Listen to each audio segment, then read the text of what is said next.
Hello everyone, कैसे हो आप लोग। उम्मीद करते हैं ठीक ठाक ही होंगे।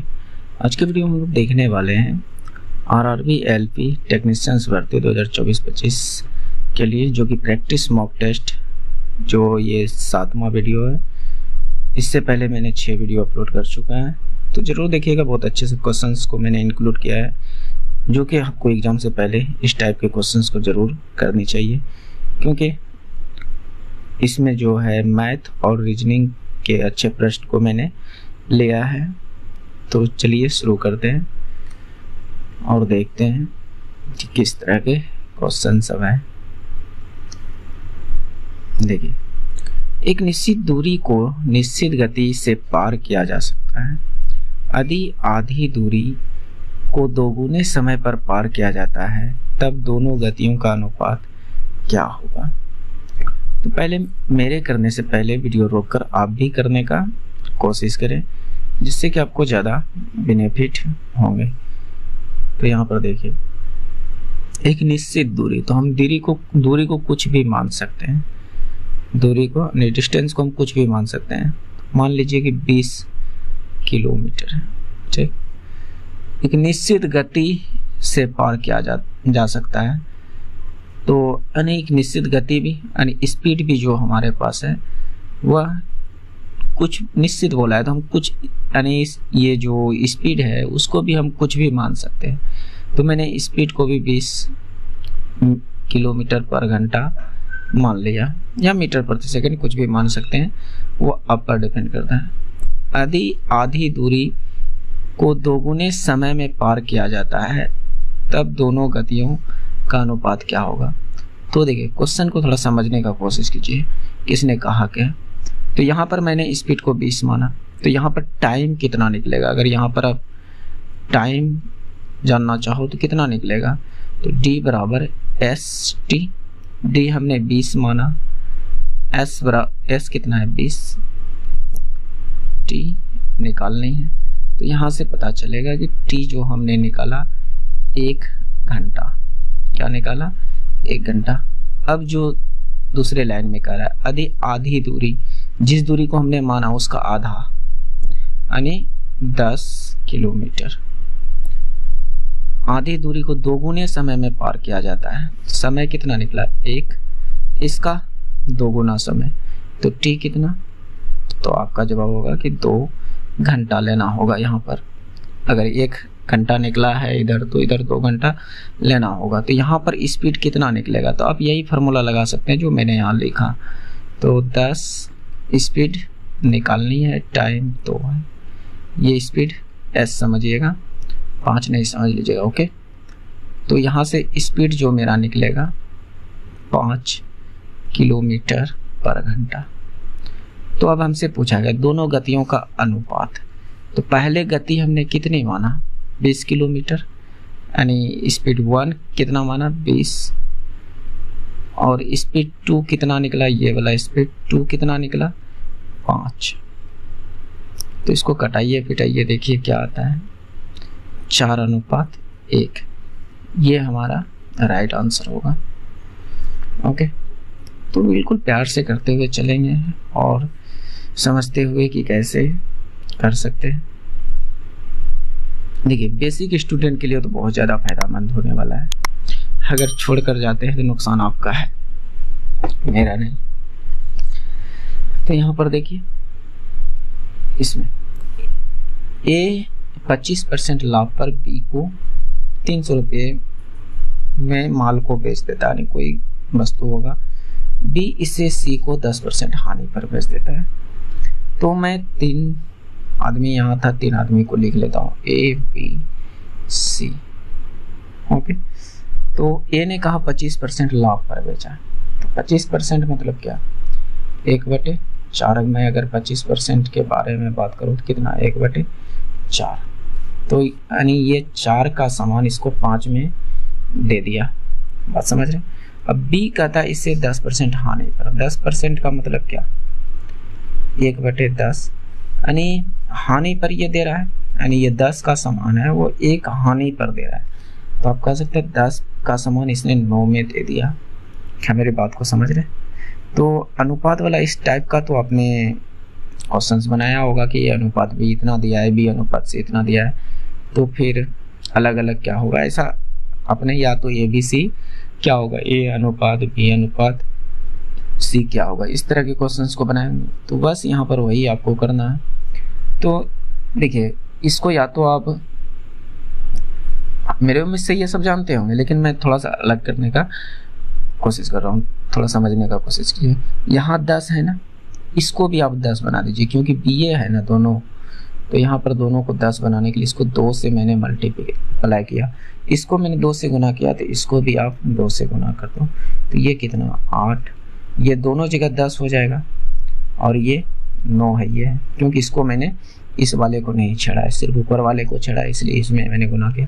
तब ए बी सी का जो अनुपात निकल कर आ गया मेरे पास 8, 10, 9, लेकिन बी को 300 रुपया का माल पड़ा है, यानी बी जो खरीदा है 300 में, लेकिन यहाँ पर मैं देखूँ तो क्रय मूल्य का इसका रेशियो कितना है 10, यानी इस 10 का वैल्यू जो है 300 है। पूछ किसके बारे में रहा है, सी का क्रय मूल्य, ए के क्रय मूल्य के कितने प्रतिशत के बराबर। अच्छा, सी का क्रय मूल्य ए के क्रय मूल्य का कितने प्रतिशत है, या तो आप यहाँ से निकाल सकते हैं ये कितना गुना है, तो आपका जवाब होगा कि 30 गुना, तो इसको भी आप 30 गुना कर दीजिए, 30 गुना, तो ये 240, और इसको भी आप 30 गुना कर दीजिए, ये आपका 270। तो हमसे पूछा है इस विक्रय में सी का क्रय मूल्य ए के क्रय मूल्य का कितना प्रतिशत है, ए का कितना प्रतिशत, यानी 240 का,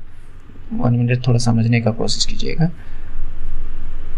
यानी 240 का कितना परसेंट, तो मान लेते हैं x% जो है 270। क्या मेरी बात को समझ रहे होंगे, ओके।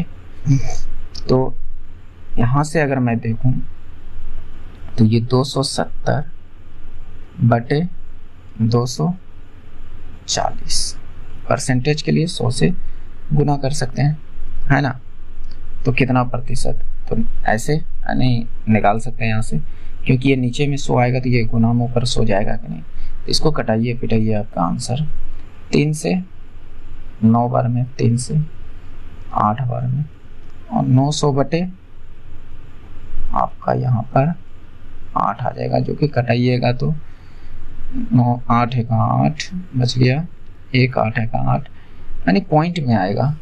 11 तो है लेकिन ये पॉइंट में नहीं है, यहाँ ये हमारा राइट आंसर हो जाएगा। ये एक सही तरीका हो सकता है करने का, ओके। तो देखिए नेक्स्ट, यहाँ पर हमने तीनों का जो है ना, कहने का मतलब क्रय मूल्य का रेशियो निकाल लिया, बात समझ रहे हैं। यहाँ पर तीनों का क्रय मूल्य का रेशियो, ए ने 8 में खरीदा होगा, बी ने 10 में खरीदा होगा, सी ने 9 अनुपात में खरीदा होगा, लेकिन यहाँ पर बी को पड़ा है 300, लेकिन यहाँ पर अनुपात में देखें तो ये 10 पड़ा है, तो 10 का ही मान 300 है, तो बाकी बताओ और सबका हम निकाल सकते हैं, है कि नहीं, ओके।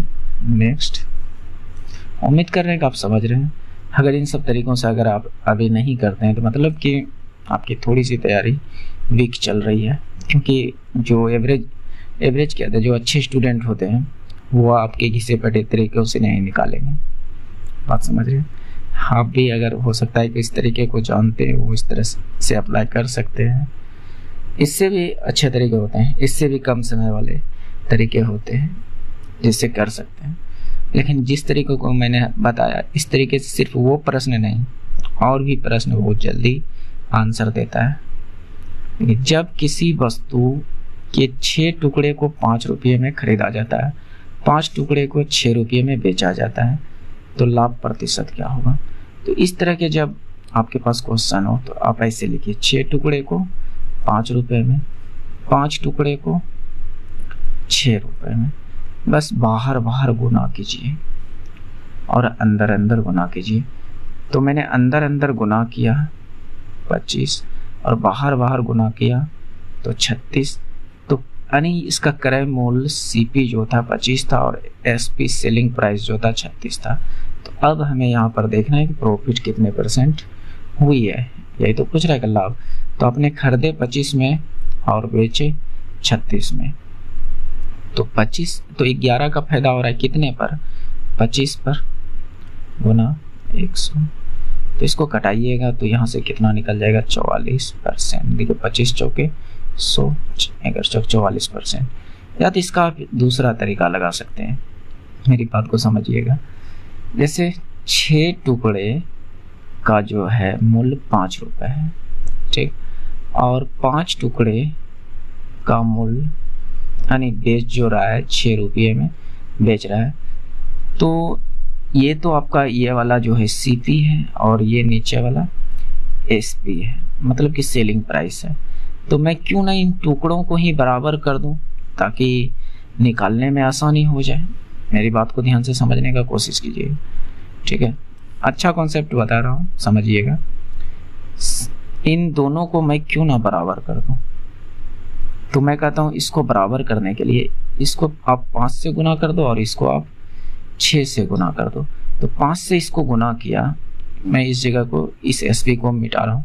एसपी मतलब समझ सकते हैं, ये नीचे वाला जो होगा वह विक्रय मूल्य, क्योंकि यहाँ पर कह रहे 5 टुकड़े को 6 रुपये में बेच रहा है, तो विक्रय मूल्य, नीचे वाला विक्रय मूल्य, ऊपर वाला क्रय मूल्य।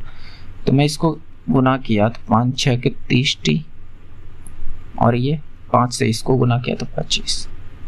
अब यहाँ पर भी 5 6 30T, लेकिन इस 6 से इसको गुना किया तो 36 आ गया। तो अब दोनों जगह टुकड़ा समान है, जो भी है टुकड़ा समान है। तब रुपया में यहाँ देखिए ये जो सीपी है खरीदा हुआ मूल्य 25 है और यहाँ पर एसपी। तो अब प्रॉफिट परसेंट बराबर तो निकाल ही सकते हैं कि प्रॉफिट इंटू 100 बटे सीपी। तो यही फार्मूला तो मैंने यहाँ पुट किया है। तो ये भी एक अच्छा तरीका है जिससे आप आसानी से निकाल सकते हैं, लेकिन ये साइड वाला भी अच्छा ही तरीका है जिससे कि आप निकाल सकते हो। Okay, next.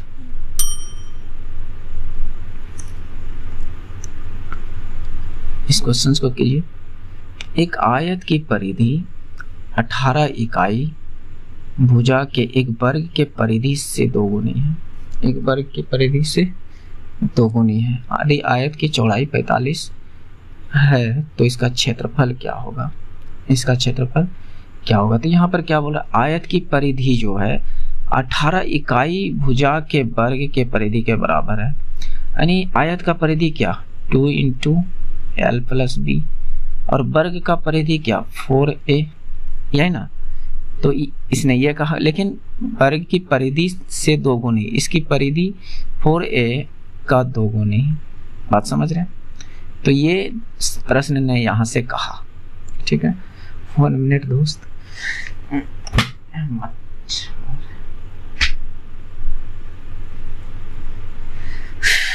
देखिए समझिए, तो इसने जो कहा मैंने यहाँ लिखा। तो अब 18 इकाई क्या दिया है, वर्ग की भुजा दिया है। तो यहाँ पर ए की जगह पर 18 को पुट कीजिए, और यहाँ पर क्या है, आयत की चौड़ाई जो है 45 है, तो आयत की चौड़ाई को भी पुट कर देते हैं।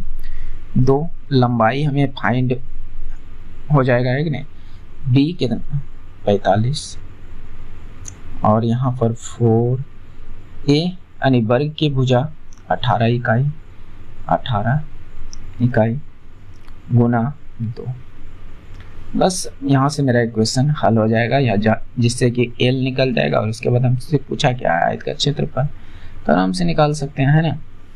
तो यहाँ पर देखिए क्या है, 2 से ये 2 कट जाएगा, 18 चौके 72, L बराबर, देखिए L + 45 बचेगा इधर, ये 2 से मैंने इधर कटा दिया, इतना तो आप समझ सकते हो, -45। तो L बराबर यहाँ से कितना निकल जाएगा, 72 में 45 घटाइएगा तो 27। तो L निकल गया, और B हमें तो दिया ही है यहाँ पर।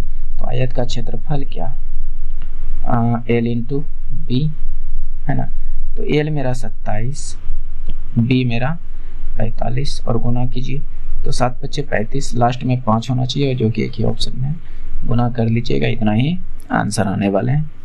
Okay, next.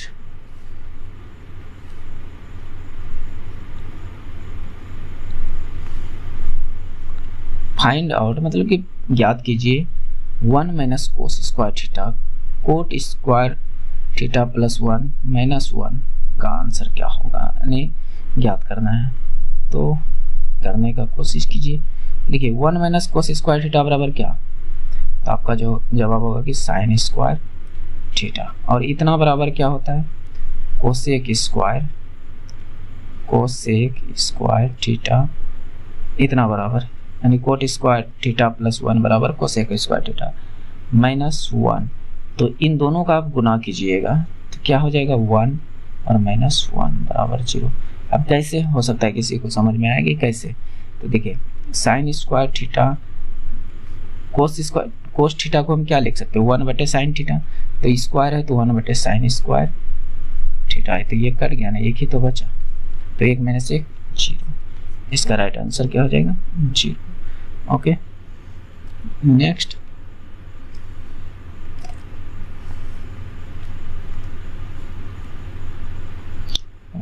इसका तो ऑप्शन ही ऐड करना भूल गए क्योंकि यहाँ पर पूर्णांक में ऑप्शन था, जो कि चलिए कोई बात नहीं। तो यहाँ पर देखिए 20 पुरुष 6 दिन में 8 घंटे काम करके नाला खोद सकता है, तो 20 आदमी 6 घंटे काम करके नाला कितने समय में लगाएगा या लगेगा।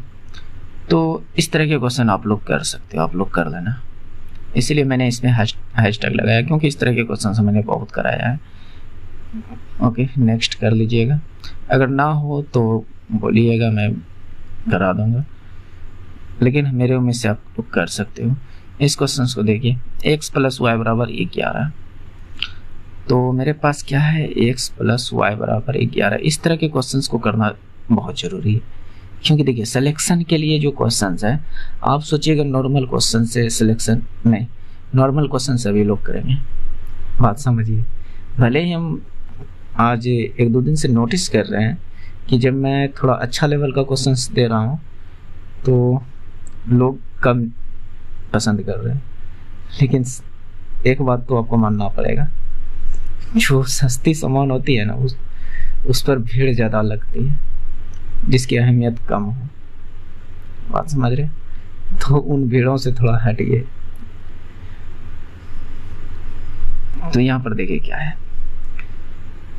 माइनस हमसे इतना एक इक्वेशन ये दिया है और हमसे पूछा है -1 पर पावर x प्लस -1 पर पावर y, और यहाँ पर कुछ कंडीशन भी दिया कि x और y पूर्ण संख्या है, ठीक है।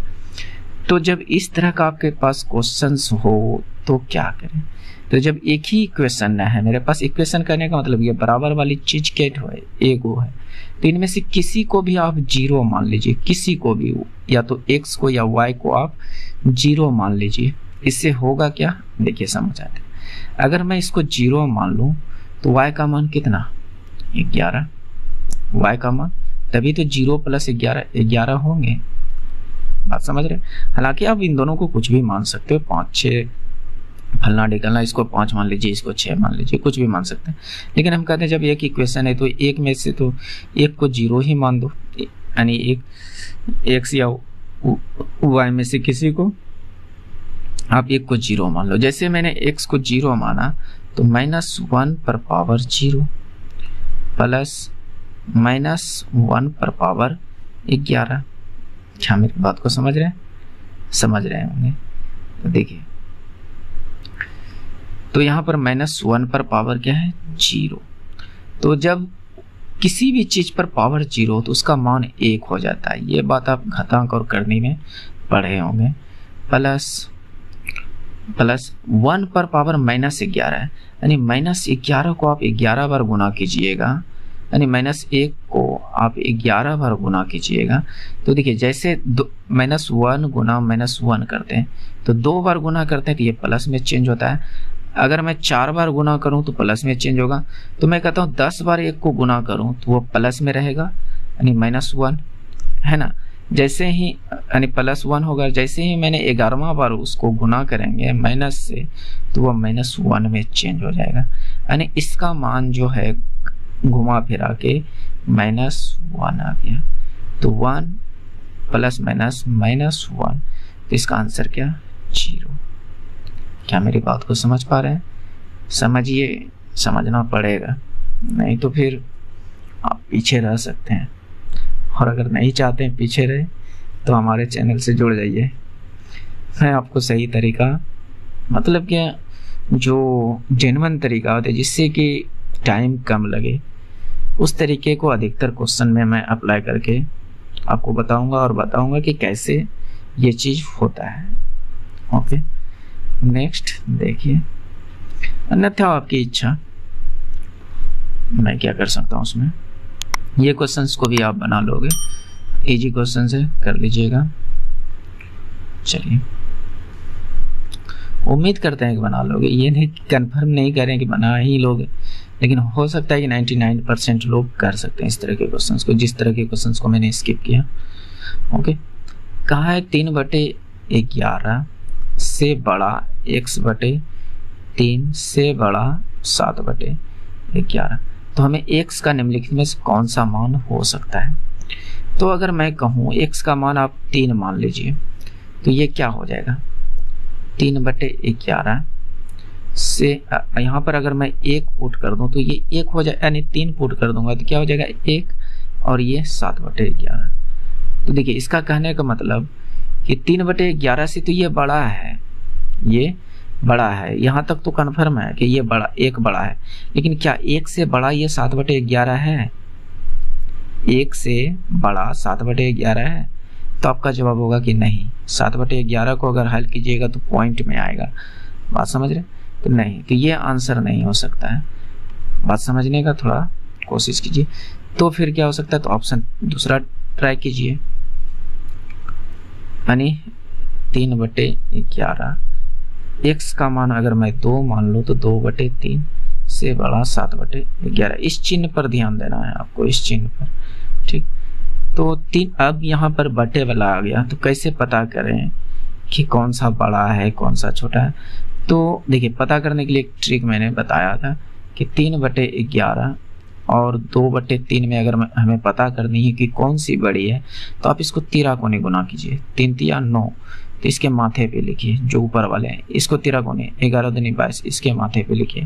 तो इनमें से दोनों में से बड़ा नंबर किस पर आया, तो आपका जवाब होगा कि 2/3 पर। इसका मतलब 2/3 बड़ा है, बात समझ रहे हैं, 2/3 बड़ा है, माथे पे जिसका नंबर बड़ा आया वो बड़ा है।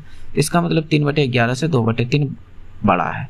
अब मैं इन दोनों को चेक करूंगा, 3/2 और 7/11, तो 13 को गुना कीजिए, 7 दूनी 14 और 11 तिया 33, तो इसके माथे पर बड़ा आ गया। तो इसका मतलब ये तो छोटा बता रहा है कि इससे छोटा है ये, यानी 7/11 से ये छोटा है। तो यहाँ तो इस हिसाब से बड़ा है 2 रखने पर, तो ये 2 भी आंसर नहीं होगा। फिर क्या करें, आप कुछ और रख कर देख लीजिए, है नहीं। देखिए, तो अब मैं डायरेक्ट 1 को रखूंगा जो राइट आंसर है। देखिए, हालांकि आप फास्ट कर सकते हो, देखिए बस यहाँ पर किया मैंने 3 तिया 9, आप यहाँ पर ही कर सकते हो। अब तो वो चीज़ आप समझ चुके होंगे, 3 तिया 9, 13 को गुना के 11 दूनी 22, तो इन दोनों में हमें पता चल गया कि ये इससे ये बड़ा है। तो इसका मतलब ये जो यहाँ पर चिन्ह दिया है बड़ा का, ये परफेक्ट है। अब मैं इन दोनों को चेक करता हूँ, 11 दूनी 22 ये वाला इसका था, इन दोनों में जब तुलना किए थे, और 7 तिया 21, 7 तिया 21, 11 दूनी 22 और 7 तिया 21, तो ये भी गड़बड़ है। यहाँ पर ये भी देखिए, इसमें अब छोटा आ रहा है, क्योंकि ये बड़ा होना चाहिए, किसी भी हिसाब से ये इधर वाला बड़ा होना चाहिए, तो ये नहीं काम कर रहा है। तो चलिए देखते हैं दूसरा कोई उपाय। एक लास्ट ऑप्शन बचा है, क्या हो सकता है कि कहीं ऑप्शन कहीं हम मिस्टेक कर रहे हैं।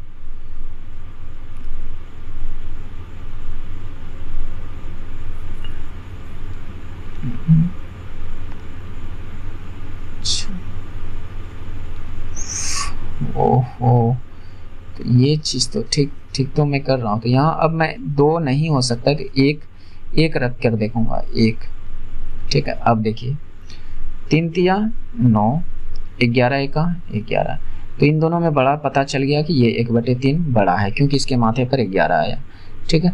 अब इसको 13 को नहीं गुना करता हूँ, 11 एका 11, 7 तिया 21, देखिए अब इससे बड़ा ये आ गया, जो कि यहाँ पर कह रहा था कि इससे बड़ा ये है और इससे बड़ा ये है।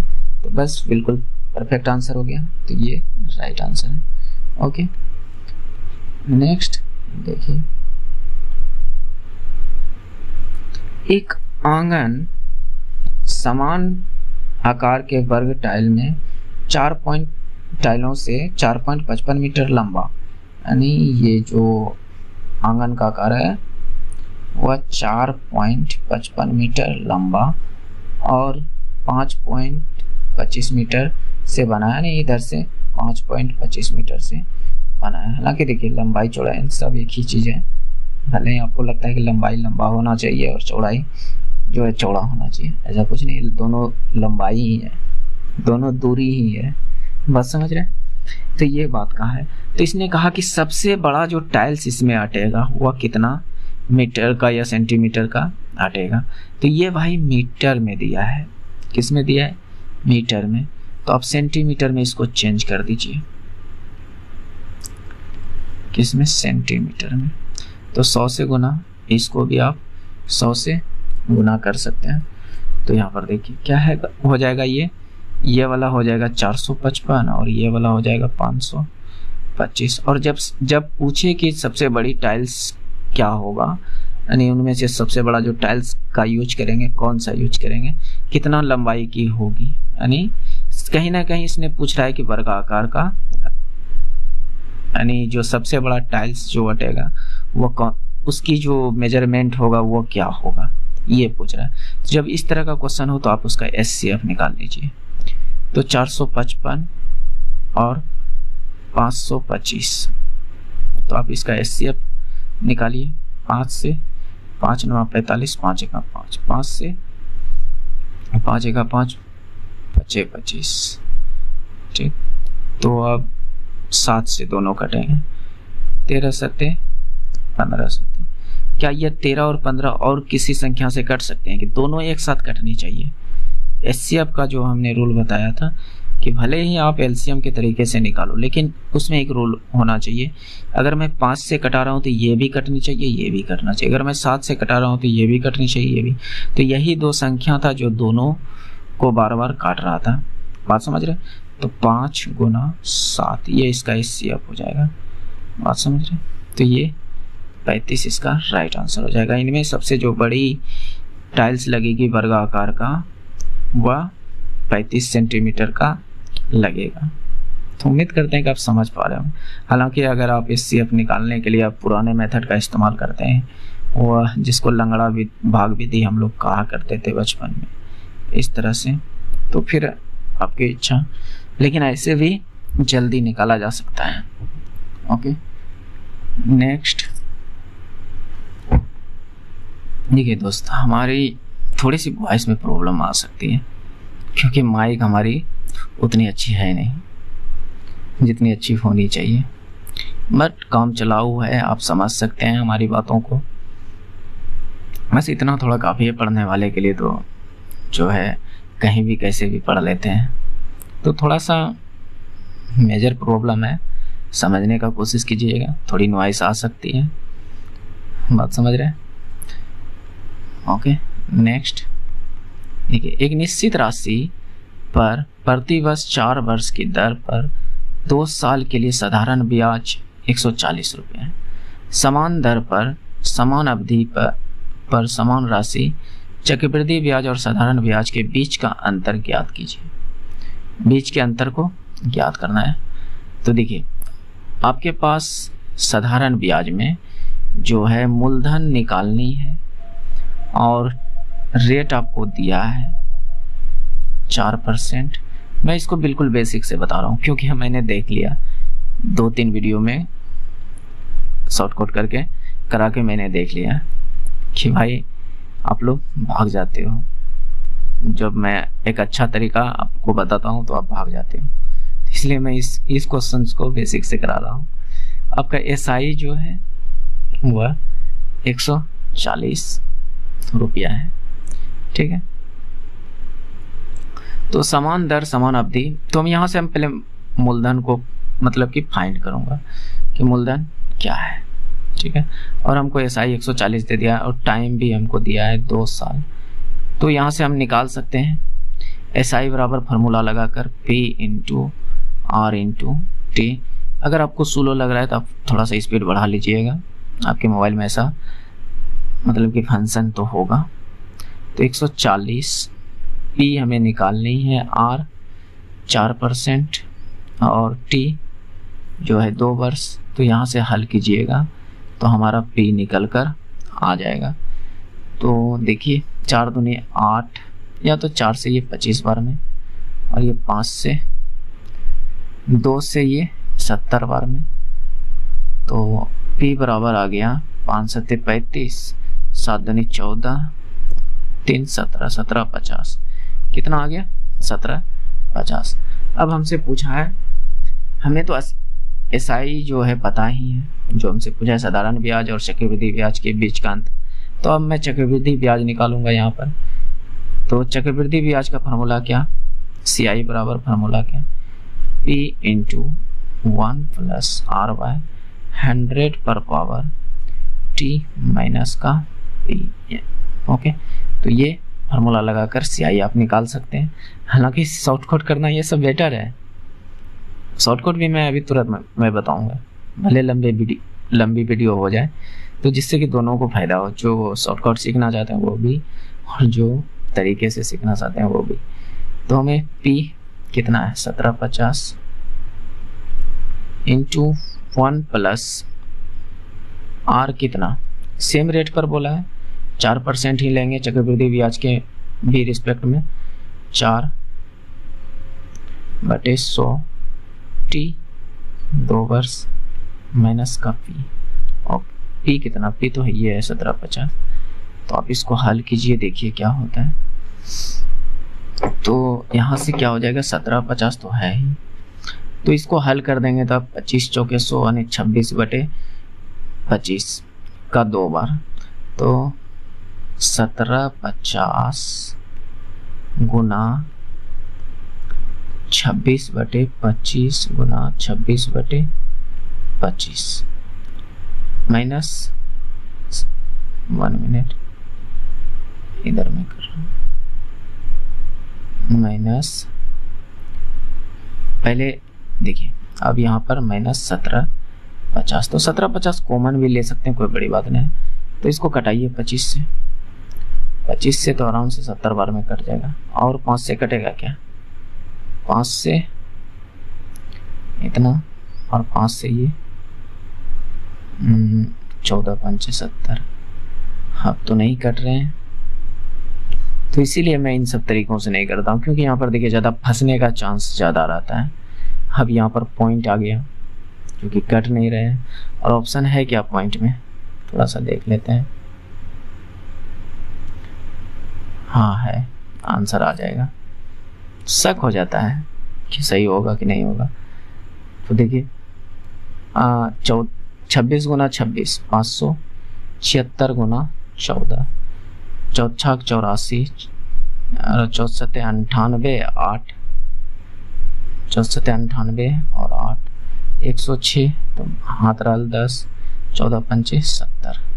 तो ये कितना? 80, 64 गुना 5 यानी 80 64/5 है। तो मैं यहाँ पर डायरेक्ट भिन्न का घटाव ही कर देता हूँ। तो 0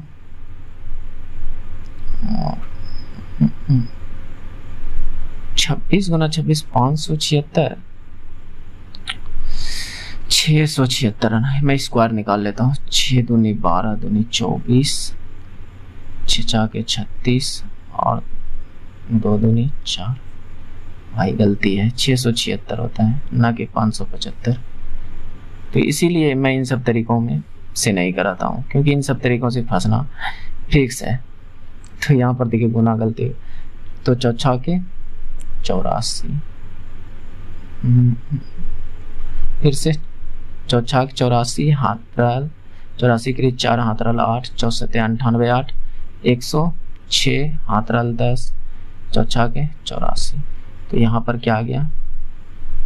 4 9 900 9,464, ये 9,464 माइनस 25 और 17 25 85, 287/5। तो घटाइए यहाँ से कितना आता है, तो 4 1 और 14 में 7 गया 7, अब नहीं /5। तो यहाँ से करके देखिए कितना आता है। देखिए इस तरह में कैलकुलेशन में आप ज़्यादा फंसिए। अभी मैं इसका शॉर्टकट बताऊंगा जिससे कि आपको लगेगा कि नहीं ये वाकई में जो ये तरीका है वो सही है, ना कि ये। तो 5 एका 5 बच गया, तो 5 चौके 20 बच गया आपका 1, 5 दूनी 10 बच गया, 4 5 8 40। ठीक, तो 142.8 आया। क्या ये हमारा CI क्या आया, CI। तो हमसे CI और SI का अंतर पूछा है, बात समझे, CI और SI का अंतर। तो CI और SI का अंतर हमसे पूछा है।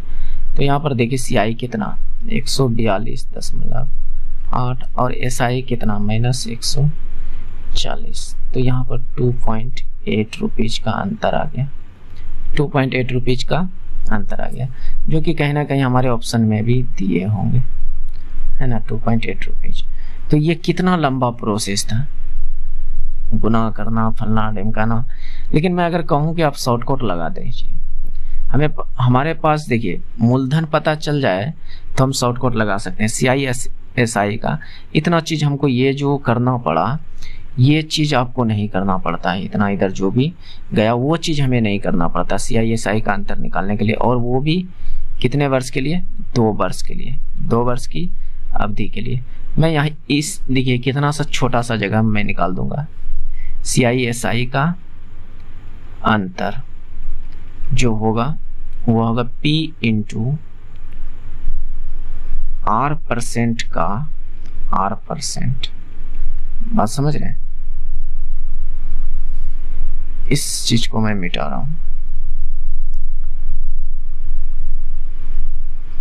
देखिए बस यही होता है जब 2 साल, कहने का मतलब जब 2 वर्ष के बारे में कहे ना तो अंतर क्या होता है, P इंटू R% का R%।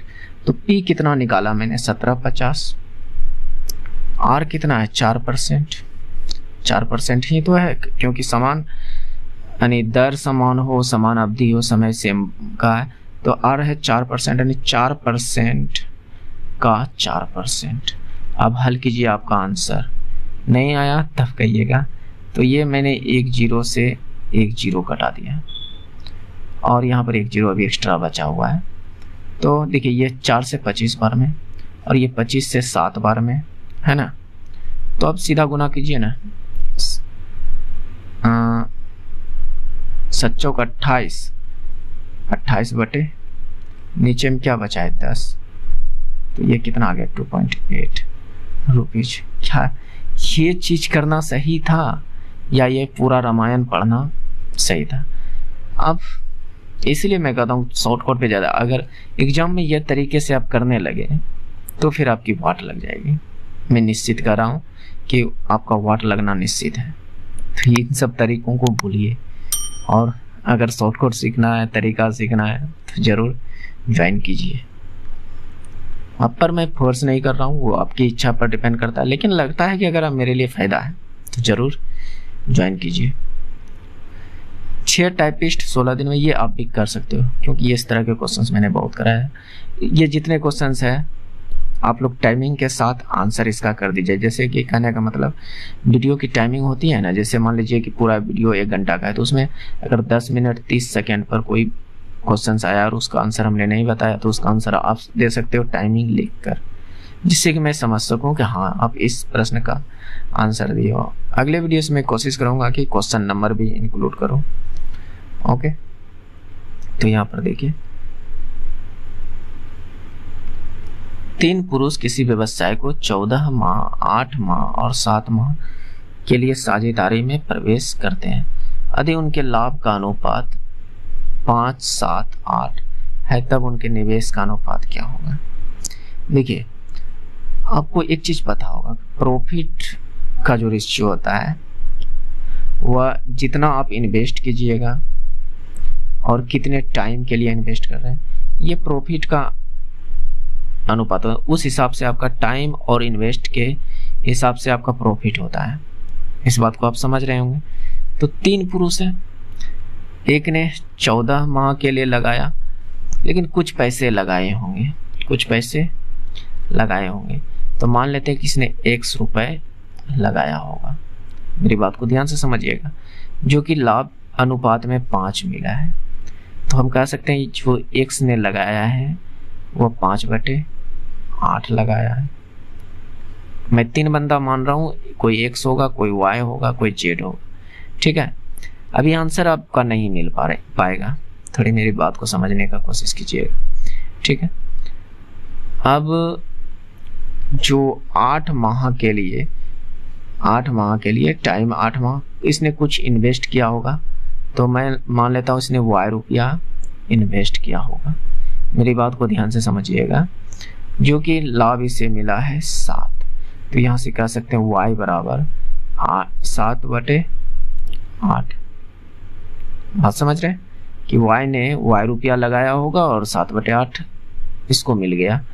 फिर तीसरा कोई है जो कि 7 माह के लिए लगा रहा है और 8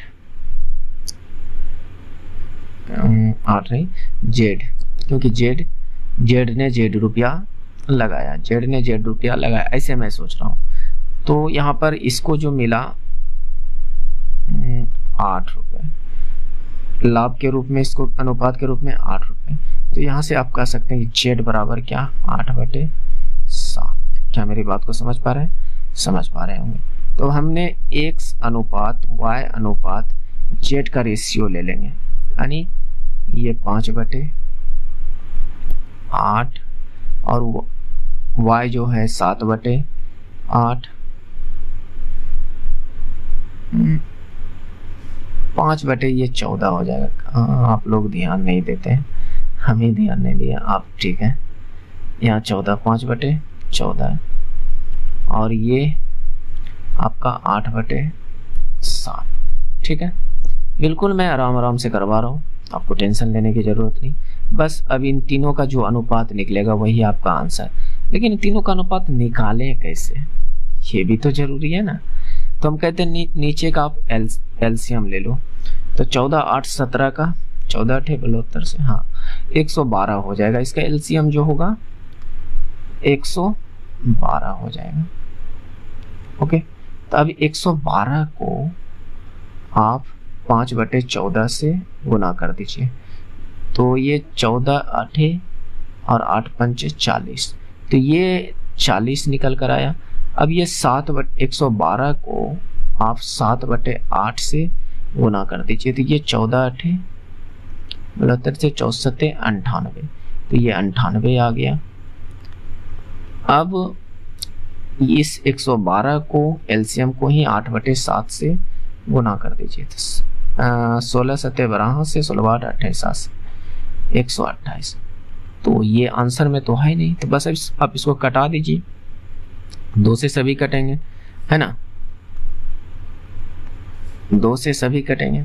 ये 20 बार में, इसको 2 से कटाइएगा तो 49 बार में, इसको 2 से कटाइएगा तो ये 64 बार में कट जाएगा। तो हमें 20 49 64 जो कि ऑप्शन नंबर 1 में दिया गया है। तो उम्मीद कर रहे हैं कि आप समझ पा रहे होंगे। ओके, हालांकि ये चीज आपको ध्यान में रखनी होगी, बात समझ रहे हैं। ओके, नेक्स्ट कोशिश कीजिए दोस्त। ये मैथ के क्वेश्चंस कंप्लीट हुए। अब हम लोग रीजनिंग की ओर बढ़ते हैं और देखते हैं, क्वेश्चंस को करने का कोशिश करते हैं कि किस तरह के क्वेश्चंस जो है पूछ सकते हैं। संभावित प्रश्न मैंने लिया, और ऐसा नहीं कि मैं जहां मन तहां से लिया है, मैंने उस जगह से लिया है जहां, जैसे कहने का मतलब प्लेटफॉर्म, वॉल्यूम, और रीजनिंग के भी कुछ मेरे पास स्पेशल बुक है उनसे, और प्लस में टेस्ट सीरीज से उठाया है। मैं एक चीज़ से कभी क्वेश्चन लेता नहीं हूँ, और मैं उस चीज़ को देखता हूँ कि कितने बारी और इस टाइप के क्वेश्चंस कितने पूछे जाते हैं, तभी मैं उस क्वेश्चंस को लेता हूँ। और कुछ क्वेश्चंस नॉर्मल इसलिए लेता हूँ ताकि आप लोग को जो मैंने पहले कराया है क्या उस तरीके से आप लोग कर पाते हो कि नहीं, इसलिए। तो यहाँ पर देखिए डायरेक्ट मैं बता रहा हूँ कि यहाँ पर होगा क्या, पहले आप कोशिश कर लीजिए, ठीक है। उम्मीद करते हैं कि आपने कोशिश किया हो। तो यहाँ पर बी लिखा हुआ है, अगर मैं यहाँ पर बी लिख दूँ, यहाँ ओ लिखा हुआ है, इसका फर्स्ट लेटर ओ लिखा, ओ लिख दिया, इसका फर्स्ट लेटर ओ लिखा है, ओ लिख दिया, इसका फर्स्ट लेटर क्या लिखा है, कुछ दिखा क्या? तो आपका जवाब होगा कि हाँ बिल्कुल दिख गया, कि अगर यहाँ पर एस लगा दें तो बुक्स बन जाएगा, है ना। तो इस हिसाब से एस मार सकते हैं, लेकिन थोड़ा सा कंफर्म हो जाए कि ये सही आंसर होगा कि नहीं। एस लगा दिए तो बुक्स बन गया, यानी सभी के फर्स्ट लेटर को लेकर। अब अगर मैं इस पर गौर करूं, प्लेस वैल्यू, इन सब में प्लेस वैल्यू भी बहुत ज़्यादा काम करता है। इस तरह के सीरीज वाला क्वेश्चंस में प्लेस वैल्यू भी बहुत ज़्यादा काम करता है, और प्लेस वैल्यू आपको बिल्कुल 1 से लेकर 26 तक याद होनी चाहिए, ए से लेकर जेड तक याद होनी चाहिए, जिससे कि आप आसानी से क्वेश्चंस को कर सको, ठीक है। तो बी का प्लेस वैल्यू 2, डी का 4 और जी का 7, एल का 12। तो इससे कुछ अंदाजा लगा सकते हैं कि ये कैसे हो रहे हैं। हालांकि अगर आप अलग से इसको लिख कर देखें तो ऐसी कोई यहाँ पर कंडीशन नहीं बनेगी कि आप इससे कोई वर्ड बना सको। इससे तो मैंने बना लिया, इससे मैंने बना लिया, लेकिन बी, डी, जी, एल से कुछ नहीं बनने वाला है, तो कुछ ना कुछ इसमें लगाना होगा। यहाँ पर 2 बढ़ा है, यहाँ पर 3 बढ़ा है, यहाँ पर 5 बढ़ा है। कुछ दिमाग में आ रहा है दया जी क्या? हाँ सोचो दया। तो देखो ये सभी जो है अभाज्य संख्या बढ़ रहे हैं, 2 भी अभाज्य, 3 भी अभाज्य, 5 भी अभाज्य। तो अब आगे 12 में भी जो है अभाज्य संख्या बढ़ा दीजिए, यानी 7 को आप बढ़ा दीजिए, 12 7 19, यानी जो यहाँ पर एस तो मैंने पुट किया, और जो 19 बनेगा, 19 किसका है? एस का तो ही मान प्लेस वैल्यू है, तो एस एस बिल्कुल सही है। क्या मेरी बात को समझ पा रहे होंगे? ओके, देखिए यहाँ पर निम्नलिखित प्रश्न में दी गई श्रृंखला से लुप्त संख्या का चयन कीजिए, 28, 60, 90, 100, ये जो भी हो। तो क्या किया जाए, देखा जाए कि इसमें हुआ क्या है। हालांकि मेरे उम्मीद से तो बढ़ाने से ही पता चल जाएगा। यहाँ पर देखिए कितना बड़ा है, 2 3 32 बड़ा है, यहाँ पर देखिए 30 बड़ा है, यहाँ पर देखिए 7 3 37 नहीं 27 बड़ा है, और यहाँ पर फिर यहाँ पर कुछ हिसाब लगाना होगा कि क्या बड़ा होगा, है ना। तो देखिए यहाँ से मैं देखूँ तो -2 हुआ है, यहाँ से मैं देखूँ तो -3 हुआ है, तो यहाँ से मैं देखूँ तो -4 करना होगा, क्योंकि ये सीरीज चल रहा है। या और संख्या भी कर सकते हैं, और संख्या मतलब कि 5 भी आ सकते हैं, लेकिन अगर इस हिसाब से अगर काम हो जाए तो अच्छी बात है। तो 27 में 4 घटेगा तो कितना होगा? 23, और इस 23 को इसमें, क्योंकि इसमें देखिए क्या हुआ है, 60 में 30 ऐड हुआ है, 90 में 27 ऐड हुआ है, तो 117 में क्या 23 ही तो ऐड होगा, 23 ऐड होगा तो कितना, 117 + 23, तो आपका जवाब होगा 0 4 140। यहाँ पर 140 पुट होनी चाहिए थी, ठीक है, 140 पुट होनी चाहिए। तो यहाँ 23 यानी 4 घटा, तो अगला में जो घटेगा 5 घटनी चाहिए, है ना। तो 23 में 5 गया 18, इसका मतलब इसमें जो ऐड होना चाहिए वो 18 ऐड होना चाहिए। 140 में 18 ऐड करेंगे तो 118, 58 होगा कि नहीं होगा। इसका मतलब जो भी मैंने पुट किया वो बिल्कुल सही है। हालांकि यहाँ पर देखिए अभाज्य संख्या का भी सीरीज चल रहा था, लेकिन मैंने सिर्फ एक एक ही घटाकर देखा तो काम हो गया। तो आगे क्या सोचना है ना। देखिए दी गई आकृति में कितने वर्ग हैं। तो यहाँ पर इस तरह का जब आपको फिगर रहे और इसमें आपको वर्ग गिनने के लिए कहे तो आप रो और कॉलम को गिन लीजिए। जैसे कहने का मतलब इसमें कुल कितने कॉलम है और कितने रो है। तो जैसे ये इधर से गिनते जाइए, 1 2 3 4 5 रो, कॉलम कितना 1 2 3, तो अब दोनों का हाईएस्ट नंबर को उठाइए, इधर वाले का हाईएस्ट नंबर, इधर वाले का हाईएस्ट नंबर। तो इधर वाले का हाईएस्ट नंबर 5 है, गुना इधर वाले का हाईएस्ट नंबर इधर वाला 3 है। तो बस अब आपको कुछ नहीं सोचना है, अब करना क्या है थोड़ा सा ध्यान दीजिए। 5 में 1 घटाइए 4, 3 में 1 घटाइए 2, 4 में 1 घटाइए 3, 2 में 1 घटाइए 1। जब एक दोनों में से किसी में 1 आ जाए वहां पे आपको रुक जाना होगा, बस रुक जाना है और इधर से गुना कर देना है। 5 तिया 15, 4 दूनी 8, 3 एका 3। ओके, तो इस तरह से अब जो भी इधर गुना करके आया उसको आप जोड़ दीजिए। 15 8 23 3 26। तो इसमें टोटल वर्ग कितने हैं? 26। क्या मेरी बात को समझ पा रहे हैं? बिल्कुल समझ पा रहे हैं। ओके, नेक्स्ट देखिए, इस तरह के भी क्वेश्चंस मैंने पिछली वीडियो में कराया, भले उसमें डाटा चेंज हो लेकिन कराया है। हो सके तो मेरा तो मन कर रहा है छोड़ दूं आप लोग पर, आप लोग कर लो, लेकिन चलिए जो नए जुड़े होंगे उसके लिए हो सकते हैं थोड़ा सा मुश्किल। तो इसके लिए मैं एक ही चीज कहता हूँ कि आप डायरेक्शन का ध्यान रखो कि ये कोई स्टार्टिंग पॉइंट है, ये जो है कोई स्टार्टिंग पॉइंट है, और यहाँ से अगर मैं ऊपर जाना होगा तो ये उत्तर होगा, और यहाँ से स्टार्टिंग पॉइंट से इधर जाना होगा इस साइड तो ये पूरब होगा, और यहाँ से इधर आना होगा तो ये पश्चिम, और नीचे दक्षिण। इस बात का अगर आपको ध्यान रहे तो इस तरह के क्वेश्चंस को आसानी से बना लीजिएगा। और दूसरा एक पॉइंट और, बायां दायां घूमने वाला सिस्टम, कि इसमें कहीं ना कहीं बायां घुमा देता है, कहीं दायां घुमाता है, तो फिर क्या करें? आप एक घड़ी को ध्यान में रखिए और घड़ी की सुइया को ध्यान में रखना है, ठीक है? तो घड़ी की डायरेक्शन कैसे होती है? ऐसे सीधा डायरेक्शन, यानी इधर से ऐसे घड़ी की सुइया घूमती है, 12 पे जाएगी, फिर 1 पे, फिर 2 पे, 3 पे, इस तरह से घूमेगी। जब सीधा घूमे तो आपको कहने का मतलब कि ये आप दायां घूम रहे हैं। क्या घूम रहे हैं? दायां। मेरी बात को ध्यान से समझिएगा। जब उल्टा घूमने बोले तो यानी घड़ी के उल्टा दिशा में घूम रहे हो तो इसका मतलब आप बायां घूम रहे हो।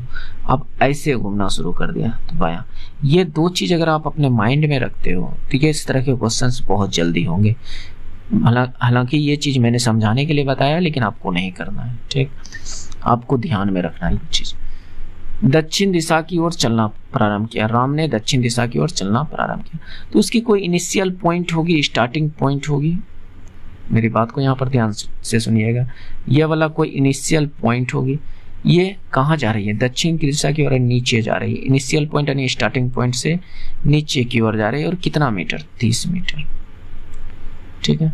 30 मीटर गया। फिर कहता है चलने के बाद बाएं मुड़ता है। अब बाएं मुड़ने का मतलब क्या? इधर घूमना, यानी इधर जा रहा तो इधर घूम जाइए, इधर घूम जाइए। और आप 25 मीटर चल चुके। कितना चल चुके? 25 मीटर। बाएं यानी कहने का मतलब बाएं मुड़े, फिर वह 25 मीटर चला है, और बाएं मुड़ा, इसके बाद 30 मीटर, और अब बाएं मुड़ रहे हैं इधर। यानी कहने का मतलब इधर मुड़े, फिर बाएं मुड़ने का मतलब क्या? ऐसे। अगर मैं ऐसे देखूं तो ऐसे है ना, तो ये फिर 30 मीटर चला। क्या मेरी बात को समझ रहे हैं? अब वह अपने प्रारंभिक स्थल से कितने दूर और किस दिशा में? तो ये इसकी इनिशियल पॉइंट, स्टार्टिंग पॉइंट है, प्रारंभिक स्थिति है, और यहाँ पर ये आ चुका है। तो ये भी 30, ये भी 30। तो ये दोनों पॉइंट, कहने का मतलब ये दोनों पॉइंट, ये पॉइंट और ये पॉइंट दोनों एक सीध में है ना? मेरी बात को समझ पा रहे हैं? देखिए ये दोनों पॉइंट ये क्योंकि सीध में, क्योंकि ये भी 30 और ये भी 30 है ना? तो ये कहीं ना कहीं इस पॉइंट से, स्टार्टिंग पॉइंट से किधर गया? इधर। स्टार्टिंग पॉइंट से किधर? इधर। क्या? पूरब। तो ये सब तो आंसर होगा नहीं, तो पूरब वाला होगा। लेकिन कितना? तो ये देखिए, ये जितना दूरी होगा, ये जितना दूरी होगा वही तो इतना ये भी तो दूरी होगा, क्योंकि यहाँ पर आपको मान के चलना है कि हर स्थिति में 90 डिग्री मुड़ा है। समझ रहे? तो ये 25 है तो ये भी 25। बात समझ रहे? तो 25 मीटर पूर्व की ओर। बात समझ रहे? तो इस तरह से इसको आसानी से आप कर सकते हैं। चलिए अब इस क्वेश्चंस में देखिए प्लेस वैल्यू कितना मायने रखता है। जैसे कहने का मतलब यहाँ पर आप अगर प्लेस वैल्यू आपको मन में याद है तो बहुत जल्दी बनाओगे। जैसे मैं यहाँ कहता हूँ 2, 15, 15 और 11 है ना, इन सभी को मैंने ऐड किया। अब ये मैं 2, 15, 15, 11 क्या लिखा, बी 2 पर आता है, ओ 15 पर आता है, ओ 15 पर आता है, के 11 पर आता है, माइनस 16, 5, 14। तो ये प्लस प्लस करता हूँ मैं इसको जो भी है। तो P 16 पर आता है, E 5 पर आता है और N 14 पर आता है, N जो है 14 पर आता है। तो ये मान आपको फास्ट याद होनी चाहिए ताकि आप जल्दी से लिख पाओ और जोड़ भी लो। तो यहाँ पर कितना 15 दूनी 30, 2 32, 11 32, 11 43, यही तो होगा 32, 11 43, माइनस 16, 5 21 और 14 35। इन दोनों का अंतर कितना है 8 और रियल में अंतर कितना दिया है 8। इसका मतलब अंतर वाला ही कॉन्सेप्ट हो रहा है, इन सभी के योग का अंतर वाला कॉन्सेप्ट काम कर रहा है। तो अब मैं इसको देखता हूँ P 16, E 5, N 14, तो 14 16 30, 5 35। इसको मैं देखता हूँ N 14, I 9 और B 2, 14 2 16 9 25। तो इन दोनों का अंतर कितना, ये देखिए मैंने कितना फास्ट यहाँ पर लिखा। क्यों लिखा, क्योंकि हमें मान पता है और कुछ नहीं। ये 10 जल्दी आ सकती है, मैंने यहाँ पर ऐसे जोड़ने के लिए लिख दिया, हालांकि यहाँ पर मैं समझाने के लिए ऐसे किया। बात समझ रहे? तो उम्मीद करते हैं कि आप समझ पा रहे होंगे और पसंद आ रही होगी। चलिए कुछ इस टाइप के भी रीजनिंग आते हैं। देखिए रीजनिंग वो चीज़ है दोस्त, अगर समझ में आ जाए तो चुटकियों में बन जाएगा, अगर ना आए तो दिन भर मतलब कि टाइम लगाते रहिए और नहीं आएगा। बात समझ रहे? रीजनिंग एक अलग चीज़ है जिससे आपकी बौद्धिक शक्ति की जांच की जाती है। बात समझ रहे हैं? तो इसीलिए हो सकता है मैं भी कभी कभी फंस जाऊं और फंसता भी हूं। तो हालांकि देखिए दोस्त, मैं कोई भगवान तो हूँ नहीं कि नहीं फंसूंगा, मैं कोई रोबोट तो हूँ नहीं कि हमसे गलती नहीं हो सकती है। बात समझ रहे? जैसे कि पिछली वीडियो में 2 से गुना करना भूल गया तो आंसर गलत आ गई, तो एक दोस्त ने याद दिलाया कि भाई इसका आंसर गलत है। तो मैंने रियल में देखा तो मैंने 2 से सिर्फ गुना करना भूला था। अगर 2 से मैं गुना कर देता तो परफेक्ट आंसर आ जाता। तो वो मेजर गलती है, ये किसी से भी हो सकती है। मैंने बहुतों को देखा है, बड़े बड़े टीचरों को देखा है। ऐसे यूं ही नहीं दोस्त, आपको क्या लगता है कि मैं डायरेक्ट आपको पढ़ा रहा हूँ? नहीं दोस्त, मैंने भी पहले कंपटीशन की तैयारी की, मैंने भी एग्जाम निकाला। बात समझ रहे? तो एक एग्जाम नहीं तो 2-3 एग्जाम को निकाला, तब फिर मेरी अभी जो पोजीशन है, तो मैं अभी ठीक ठाक हूँ। बात समझ रहे? मेरी तैयारी अभी ठीक ठाक है, मैं अच्छे तरीके से कर सकता हूँ। तो आगे आप समझा सकते हैं, आखिर समझ सकते हैं कि आखिर मेरी जो ये जो है कैसे हमें इतनी चीज़ें याद है। ये सब दोस्त एक दिन का खेल नहीं है, मेहनत की है तब जाकर ये लेवल अचीव हुआ है। उस विकल्प का चुनाव कीजिए जो दी गई आकृति में प्रश्नवाचक चिन्ह के स्थान पर आने के लिए सबसे बेहतर विकल्प है। और मैं कहता हूँ आप भी मेहनत कीजिए, आप भी हमारी तरह क्या हमसे भी अच्छे हो सकते हैं और होंगे भी, बहुत सारे दोस्त होंगे भी। बात समझ रहे हैं? तो यहाँ पर देखिए क्या है, तो सिंपल सा लॉजिक, ये हमें 22 का स्क्वायर दिख रहा है, ये हमें 23 का स्क्वायर दिख रहा है और ये हमें 576 24 का स्क्वायर है और ये 23 का स्क्वायर है। इन तीनों को मैंने ऐड किया तो 69 आया, करके देखिए। उसी तरह से मैं इसको, ये 8 का स्क्वायर, ये 10 का स्क्वायर, ये 9 का स्क्वायर, इन तीनों को ऐड करेंगे 9 8 17 10 27। तो सेम चीज़ यहाँ करूँगा, ये 15 का स्क्वायर, ये 17 का स्क्वायर, ये 16 का स्क्वायर। तो 10 10 20 30, 7 5 12 6 18, 30 10 18, 48, तो 48 आ जाएगा। इन तीनों को ऐड कर दीजिए, 48 आपका राइट आंसर हो जाएगा। आप सोचिए, जरूरी नहीं है कि आप लिखकर ही सॉल्यूशन दीजिए, है ना। दी गई श्रेणियां के बीच संबंधों को बेहतर तरीके से दर्शाने वाले आरेख की पहचान कीजिए। मकान, ईंट, पुल, इनसे रिलेटेड इन तीनों यानी बेहतर ढंग से ग्राफ, कौन सा ग्राफ जो है बेहतर संबंध को बता रहा है, मकान, ईंट, पुल। तो आप ईंट को कॉमन लीजिए। देखिए, आप ईंट से कुछ मकान भी बनाते हैं और आप ईंट से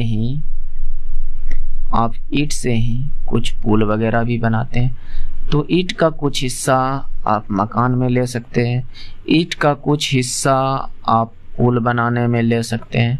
क्या मेरी बात को समझ रहे हैं?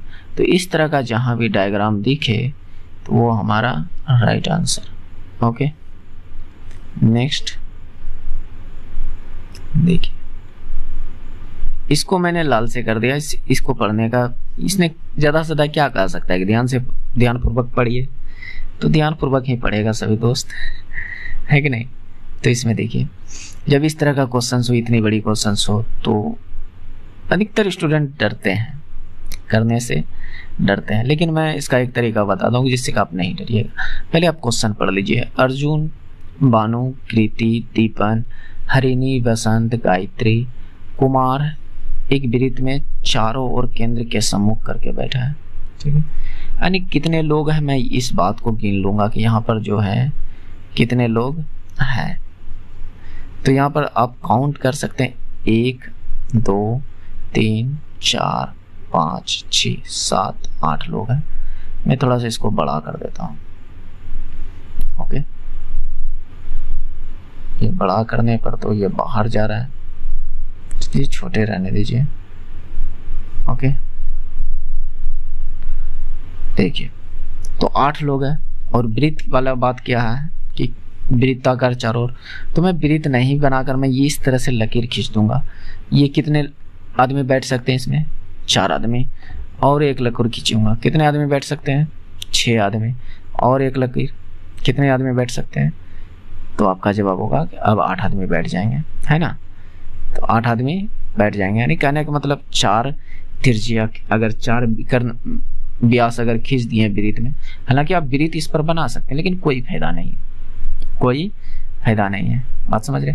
और सभी के सभी केंद्र के सम्मुख हैं, सभी के सभी केंद्र की ओर मुड़कर देख रहे हैं, यानी हिन्ना मुंडी है, सबका मुंडी इधर है। इस बात को समझिए।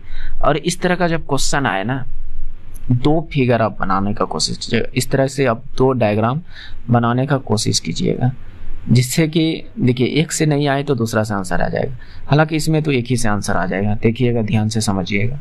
ओके, तो अब पढ़ते हैं डायरेक्ट। तो ये बात तो यहाँ से लेकर यहाँ तक कहा कि बैठे हैं। बानु बसंत के दाईं ओर तीसरे, बानु बसंत के दाईं ओर तीसरे स्थान पर। तो बसंत नाम का कोई व्यक्ति है, उसको बैठा देते, कहीं भी बैठाइए, बसंत कहीं भी बैठा दीजिए, इनमें से कहीं जगह पर। तो मैं यहाँ पर बैठाया, और बसंत के दाईं ओर से तीसरे, दायां अगर ये ऐसे मुंडी करके हुआ तो इधर इसका दायां जाएगा और इधर इसका बायां जाएगा। तो दायां तीसरे, पहला, दूसरा, तीसरा। कौन? बानु। कौन? बानु। बात समझ रहे? बानु। ये फिर कहता है, और कुमार के बाईं ओर तीसरे स्थान पर। और ये जो बानु है, कुमार के बाईं ओर तीसरे स्थान पर। अगर मैं कुमार को यहाँ पर बैठाऊं तो पहला, दूसरा स्थान यहाँ पर बैठना चाहिए। कुमार, कौन? कुमार जो है पहला, दूसरा, तीसरा। इसका बायां देखिए, कुमार अगर ऐसे बैठा है तो इसका बायां इधर ही जाएगा ना, तो इधर से ये तीसरा, बिल्कुल। तो मैंने ये 2 फिगर को बैठा दिया।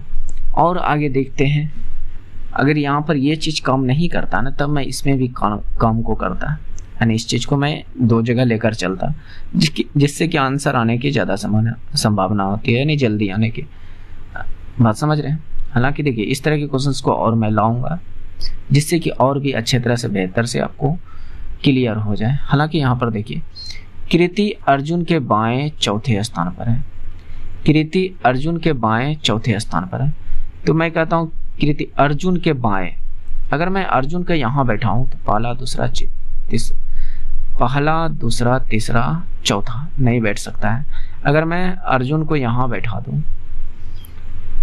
अर्जुन के बाएं चौथे, अर्जुन को मैं यहाँ बैठा दूं तो पहला दूसरा तीसरा चौथा, यहाँ तो बानो बैठा है, नहीं बैठ सकता है। अर्जुन यहाँ भी नहीं बैठ सकता, फिर अर्जुन बैठ कहाँ सकता है? तो आपका जवाब होगा कि आप यहाँ अर्जुन को बैठा दीजिए, अर्जुन को आप यहाँ बैठा दीजिए। इधर से बाएं चौथा स्थान पर पहला दूसरा तीसरा चौथा, कौन? कृति। कौन? कृति। क्या मेरी बात को समझ पा रहे हैं? ठीक, तो समझ रहे होंगे।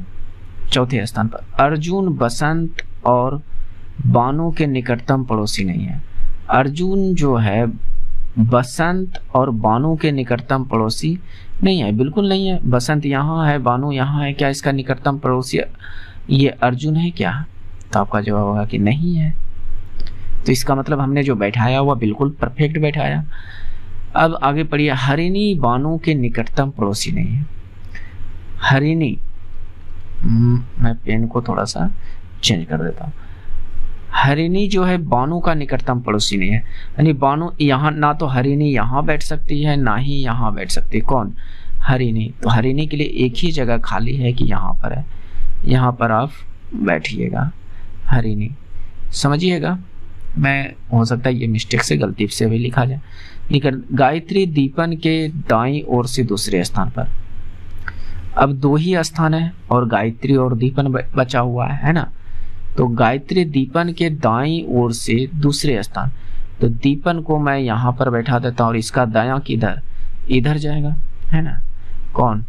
गायत्री, और गायत्री को यहाँ बैठा दीजिए, ठीक है, यहाँ पर दीपन। अब सभी को मैंने सीटिंग करवा दिया, यानी बैठा दिया, ठीक है। अब आप अपने आंसर तक जल्दी पहुंच जाएंगे। कौन हरिणी के बाईं से तीसरे स्थान पर है? हरिणी कहाँ है बेचारी? यहाँ है ना, इसके तीसरे स्थान पर, बाएं से बायां, ये इसका बायां किधर? इधर जाएगा, पहला दूसरा तीसरा। कौन है? गायत्री। हरिणी के बाईं तीसरे स्थान पर कौन है? गायत्री। ओके, तो ये इसका राइट आंसर हो जाएगा। उम्मीद करते हैं कि आप समझ पा रहे होंगे।